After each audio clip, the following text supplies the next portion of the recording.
जिंदगी को आसान नहीं बस समय को मजबूत बनाना पड़ता है। जिंदगी को आसान नहीं बस समय को मजबूत बनाना पड़ता है। सही समय कभी नहीं आता बस समय को ही सही बनाना पड़ता है। तो नमस्कार दोस्तों, एक बार फिर से मैं स्वागत करता हूं आपका अपने चैनल स्टडी टूल्स में। तो आज से हम जो है कक्षा 9 का विज्ञान जो कि एनसीईआरटी पैटर्न पर आधारित है उसको करने जा रहे हैं।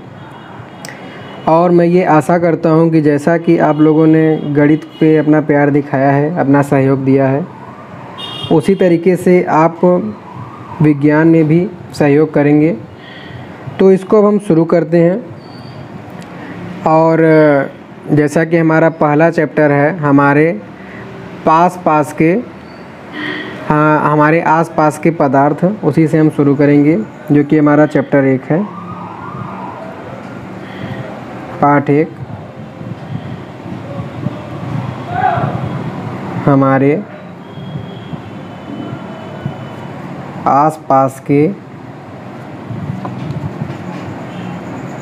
पदार्थ।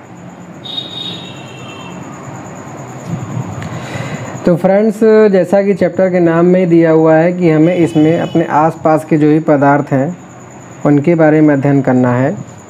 तो इसमें जो पहली परिभाषा आती है वो है पदार्थ, जिसे हम एक और नाम से जानते हैं जिसको हम कहते हैं द्रव्य। और इसी द्रव्य को इंग्लिश में कहते हैं मैटर। आप ये तीनों नाम ध्यान रखिए, क्योंकि इसके बाद आपको कक्षा 10 का भी इम्तिहान देना है, तो वहाँ पे इन सभी का नाम आपको जानकारी होना बहुत ज़रूरी है और आपको ये कंपटीशन तक भी फ़ायदा देगा। तो अब आते हैं पदार्थ।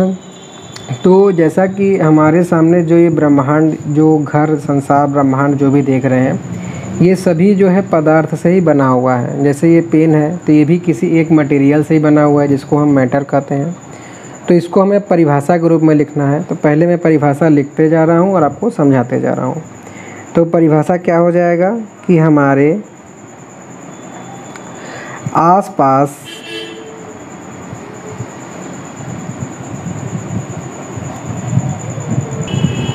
की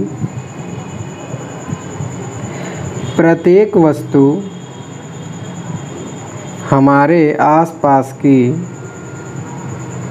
प्रत्येक वस्तु जो स्थान घेरती है, जो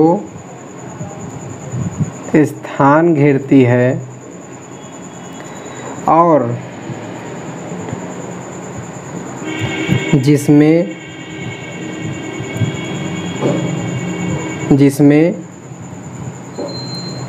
द्रव्यमान होता है और जिसमें द्रव्यमान होता है तथा जिसका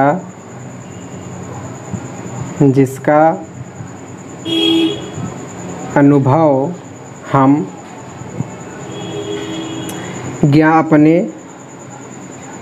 हम अपने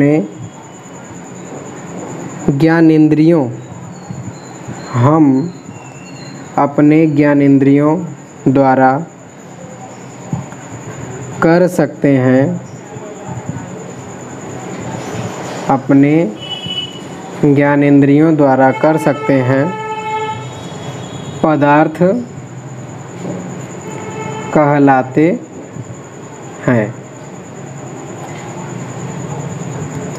कहने का मतलब ये है दोस्तों कि ऐसी वे सभी वस्तुएं जो कि स्थान घेरती हों और जिनमें द्रव्यमान मतलब कि उनका कुछ भार हो, तथा उसके साथ साथ जिनको हम अपने ज्ञानेंद्रियों द्वारा अनुभव मतलब कि महसूस कर सकते हैं, उन्हें हम क्या कहेंगे? पदार्थ कहेंगे। अब बात आती है कि आपने ये तो समझ लिया स्थान घेरती है, चलो ठीक है, द्रव्यमान भी समझ लिया, लेकिन अब बात आती है कि ज्ञानेंद्रियाँ क्या होती है। तो हम इसको जान लेते हैं कि ज्ञानेंद्रियाँ क्या है।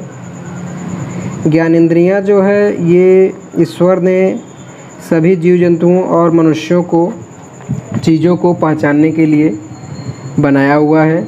जैसे कि अगर हम किसी वस्तु को कैसे पहचानेंगे, उसको देख के पहचानेंगे कि वो लंबा है, छोटा है, मोटा है, कैसा है। तो पहली ज्ञान इंद्रियाँ क्या हो गई, आँख हो गई।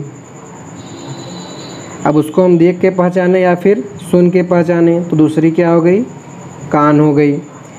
अब आँख कान या तो उसको हम सूंघ के पहचाने तो तीसरी ज्ञान इंद्रियाँ नाक हो गई। अब कुछ चीज़ों को हम स्वाद के द्वारा पहचानते हैं तो चौथी ज्ञान इंद्रियाँ जीभ हो गई। और या तो उसको हम छू के पहचाने तो वो त्वचा हो गई। तो एक मानव शरीर में 5 ज्ञान इंद्रियाँ होती हैं। तो कहने का मतलब है कि ऐसी वे सभी वस्तुएं जो रखने पर स्थान घेरे, जैसे मैंने पेन को यहाँ रखा तो इसको रखने पर ये स्थान घेरा, फिर उसके साथ इसका कुछ वजन भी होगा। तीसरा चीज़, इसको हम छू के, आँख से देख के और स्पर्श करके बता सकते हैं कि इस तरीके का पेन है।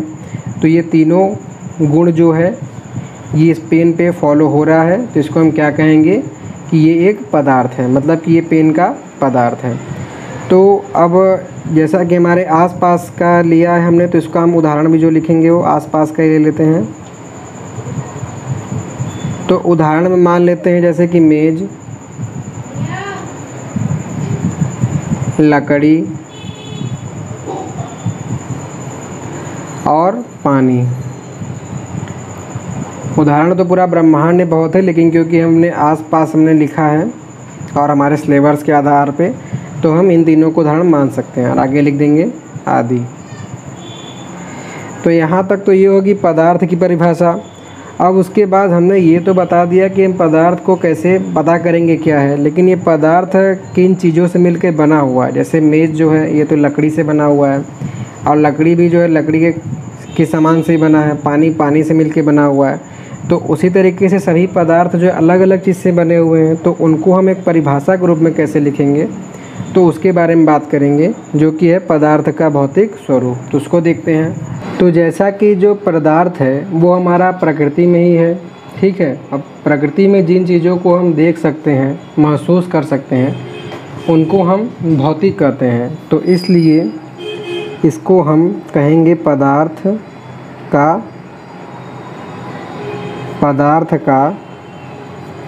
भौतिक स्वरूप।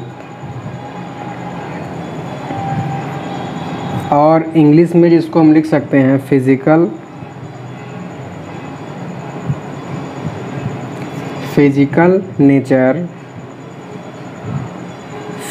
नेचर ऑफ पदार्थ को लिखते हैं मैटर।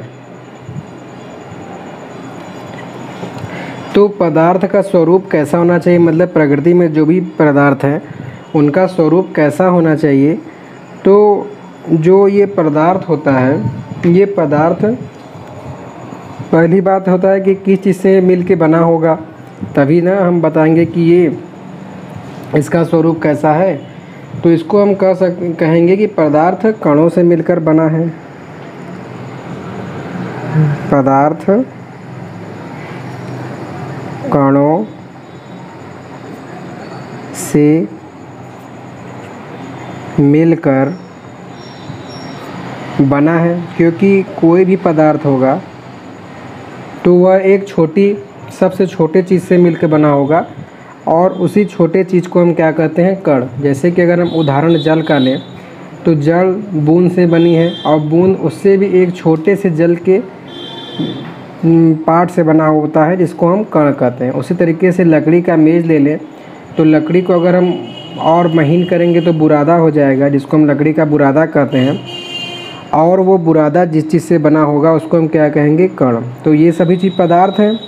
तो हम कह सकते हैं कि पदार्थ जो है कि कणों से मिलकर बना है। अब उसके बाद ये कण किस तरीके के होंगे उसके बारे में हम लिख देंगे। तो ये जो कण होते हैं, ये कण बहुत ही छोटे होते हैं। मतलब कि ये जो पदार्थ के कण हैं, क्योंकि ये बहुत ही छोटा है, और कितने पदार्थ तो ऐसे हैं जिनको हम खुली आंखों से देख भी नहीं सकते। जैसे जल की एक बहुत छोटी सी बूंद, आप कल्पना कीजिए हमारी जैसे ज़मीन अगर यहाँ पे भीग गया वाटर से, तो अगर ये कागज़ ना होता तो अगर दूर से देखेंगे तो हम इसको ऐसे भी नहीं देख सकते कि यहाँ जल की छोटी बूंद है कि नहीं। तो उसी तरीके से पदार्थ का ये जो है दो भौतिक स्वरूप हो गया कि पदार्थ जो है कणों से मिलकर बना हुआ है और उसके बाद ये कण बहुत ही छोटे छोटे होते हैं। तो ये तो हमने बता दिया कि पदार्थ का स्वरूप किस तरीके का है प्रकृति में। अब उसके बाद बात आती है कि ये जो कण हैं इनका भी तो कुछ गुण होगा। तो अब हम पढ़ेंगे पदार्थों के कणों के अभिलाक्षणिक गुण के बारे में। तो हेडिंग आप डाल लीजिए, पदार्थ के कणों के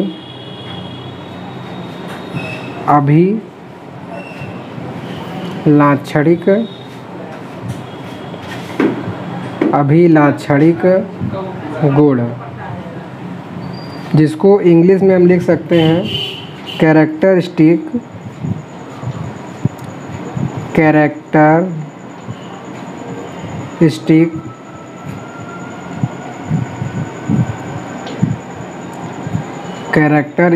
property of particle of matter.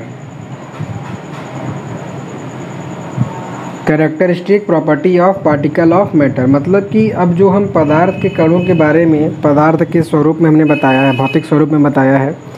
अब वे कण किस प्रकार के होते हैं, इनमें क्या गुण धर्म होते हैं, उनके बारे में हम लिखेंगे।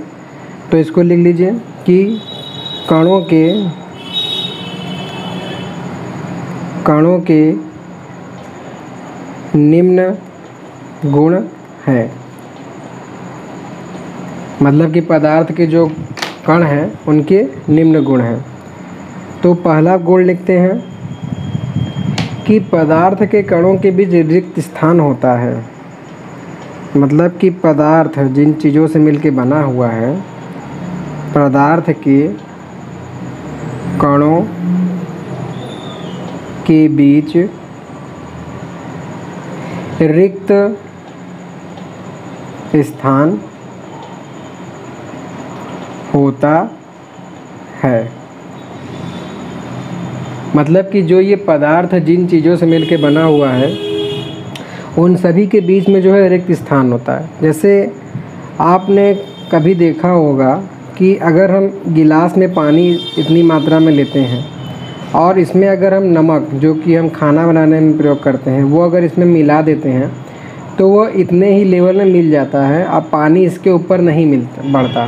क्यों, ऐसा क्यों होता है कि हम नमक इसमें जब हमने डाला तो पानी का स्तर बढ़ के कुछ बढ़ना चाहिए, लेकिन पानी बढ़ता नहीं बल्कि नमक जो है घुल जाता है और पानी का स्तर वहीं का वहीं रह जाता है।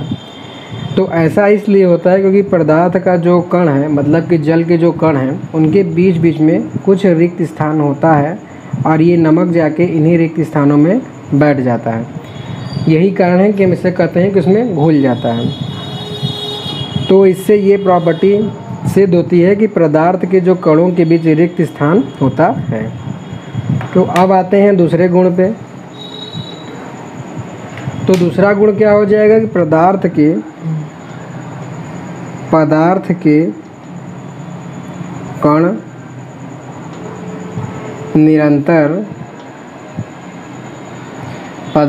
कण निरंतर गतिशील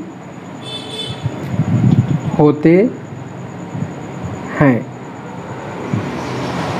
मतलब कि ये जो पदार्थ होता है, इनके जो कण होते हैं वे हमेशा जो है गतिशील रहते हैं, हमेशा जो है गति की अवस्था में रहते हैं।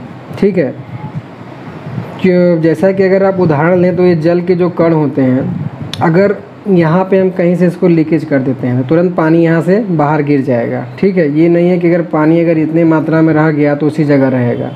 और उसके साथ साथ इसको हम इस तरीके से समझ सकते हैं कि जैसे अगर हम जो अगरबत्ती लेते हैं, अगरबत्ती जो है बाँस की लकड़ी की बनी होती है, उस पर मसाला रहता है सुगंधित, तो उसको हम जब जलाते हैं तो उसका महक जो है अपने आप निरंतर बढ़ता रहता है। तो उससे हम समझ सकते हैं कि पदार्थ के जो कण होते हैं वो निरंतर गतिशील होते हैं।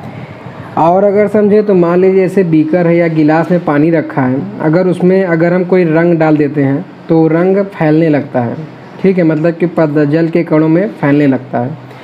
तो इससे क्या पता लगता है कि पदार्थ के जो कण होते हैं वो निरंतर गतिशील होते हैं। तो ये हो गया दूसरी प्रॉपर्टी। और अब आते हैं तीसरे प्रॉपर्टी पे। तो तीसरी प्रॉपर्टी जो हो जाएगी वो है कि पदार्थ के कण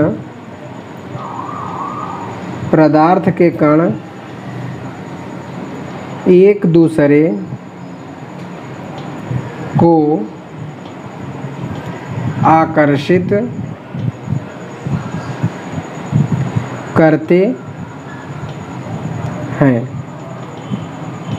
कहने का मतलब है कि जो भी वस्तु पदार्थों से मिलकर बना हुआ है वे सभी कण उस पदार्थ की वस्तु में एक दूसरे को आकर्षित करते हैं। अब जैसा पदार्थ होगा उस हिसाब से जो है कण एक दूसरे को आकर्षित करते हैं। जैसे कि अगर हम जल लें और लकड़ी लें और उसके साथ लोहा लें, तो अगर हमें जल को अगर दो भागों में बांटना है तो उसको हम आसानी से हाथ से भी काट के बांट सकते हैं, मतलब पानी इधर और इधर कर सकते हैं। लेकिन अगर हम उसको लकड़ी से अगर एक लकड़ी को दो भागों में बांटना है तो उसके लिए हम इसको हाथ से नहीं कर सकते, हमें किसी आरी की सहायता लेना पड़ी होगी लकड़ी काटने के लिए, कुल्हाड़ी की। और वही चीज़ अगर हम किसी लोहे को अगर दो भागों में बांटेंगे तो बांटने के लिए हमें और ज़्यादा बल से आरी को चलाना पड़ेगा या फिर छेनी हथौड़ी से काटना पड़ेगा। तो ऐसा क्यों होता है? क्योंकि मतलब कि जल के जो कण हैं वे एक दूसरे को अपने तरफ आकर्षित, मतलब कि वो एक दूसरे को अपनी तरफ खींचे हुए हैं, वो छोड़ना नहीं चाहते। और ये सही पदार्थों के लिए अलग अलग होता है। तो ये हो गया पदार्थ के कणों का अभिलाक्षणिक गुण। अब इसके बाद आगे के लेक्चर में हम पढ़ेंगे। अब इसको हम थोड़ा रिवाइज कर लेते हैं, मैं आपसे कुछ क्वेश्चन पूछ के जिसका आंसर कमेंट बॉक्स में दीजिएगा। कि पहला क्वेश्चन है कि पदार्थ के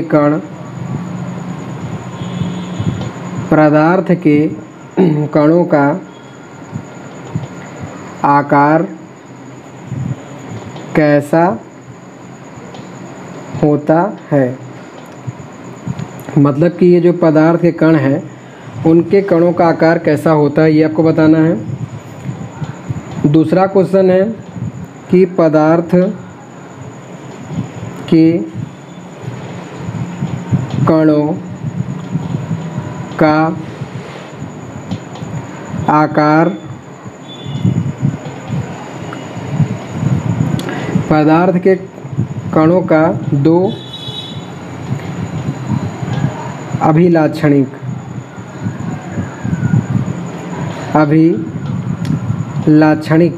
गुण अपने भाषा में बताएं। अपने भाषा में दो उदाहरण बताएं।